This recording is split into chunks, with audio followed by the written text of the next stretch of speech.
राधे राधे भक्तों, आप सभी भक्तों का एक बार फिर से बहुत बहुत स्वागत है।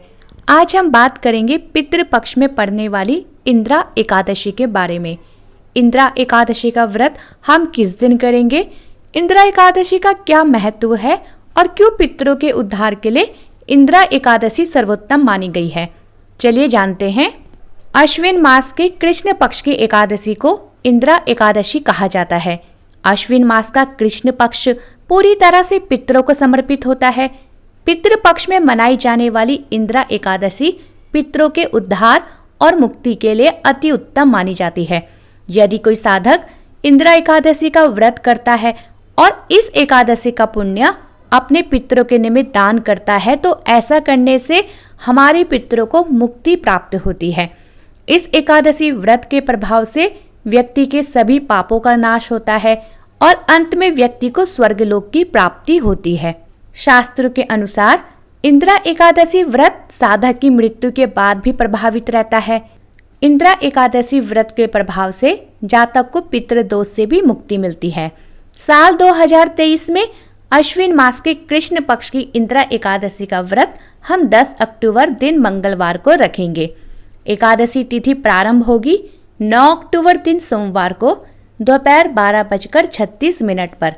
एकादशी तिथि समाप्त होगी 10 अक्टूबर दिन मंगलवार को दोपहर 3:08 पर। ऐसे में उदय तिथि के अनुसार इंदिरा एकादशी का व्रत 10 अक्टूबर दिन मंगलवार को रखा जाएगा। द्वादशी तिथि जो प्रारंभ होगी वो 10 अक्टूबर दिन मंगलवार को दोपहर 3:09 से और द्वादशी तिथि समाप्त होगी 11 अक्टूबर दिन बुधवार को शाम 5:37 पर।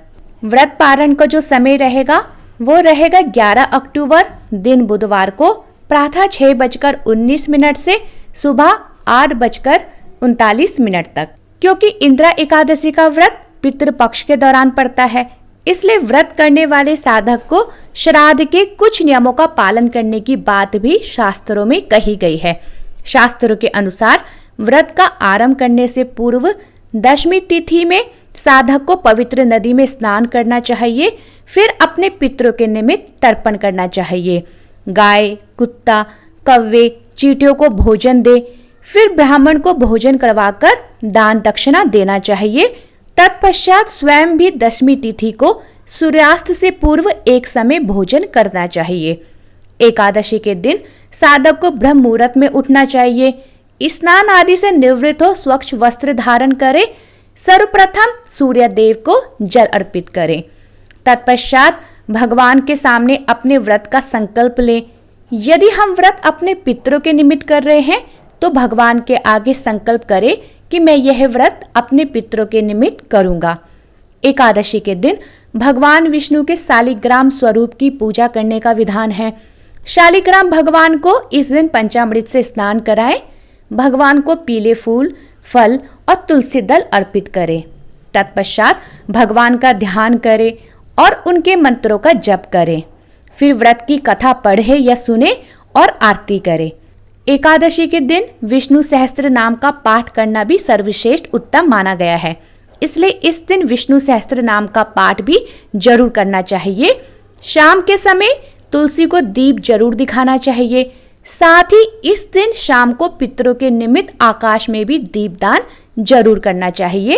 इंदिरा एकादशी के दिन ब्राह्मण को या फिर किसी जरूरतमंद को फल का दान जरूर करें। द्वादशी के दिन यानी व्रत पारण वाले दिन ब्राह्मण को भोजन कराएं या फिर इसके स्थान पर आप ब्राह्मण को यथा सामर्थ्य अनुसार सूखा सामान भी दक्षिणा के साथ दे सकते हैं। तत्पश्चात स्वयं भी भोजन करके अपने व्रत का पारण करें। माना जाता है कि इंदिरा एकादशी का व्रत सभी को ही करना चाहिए। जो भी व्यक्ति इंदिरा एकादशी का व्रत अपने पितरों के निमित्त रखता है तो ऐसा करने से उसके पितरों को शांति मिलती है। जो पितृ यमलोक में यमलोक की यातना भोग रहे होते हैं उनको इंदिरा एकादशी व्रत के प्रभाव से मोक्ष की प्राप्ति हो जाती है और हमारे पितृ नरक लोक की यातना से मुक्त हो जाते हैं और इससे प्रसन्न होकर हमारे पितृ हमें सुख, समृद्धि, वंश वृद्धि और उन्नति का आशीष देते हैं। जो भी भक्त किसी कारणवश एकादशी व्रत ना भी कर पाए उन्हें भी एकादशी के दिन भगवान विष्णु की पूजा और एकादशी व्रत की कथा जरूर पढ़नी या सुननी चाहिए। उम्मीद करती हूँ आपको वीडियो पसंद आई हो। चैनल को लाइक, शेयर और सब्सक्राइब करना ना भूलें।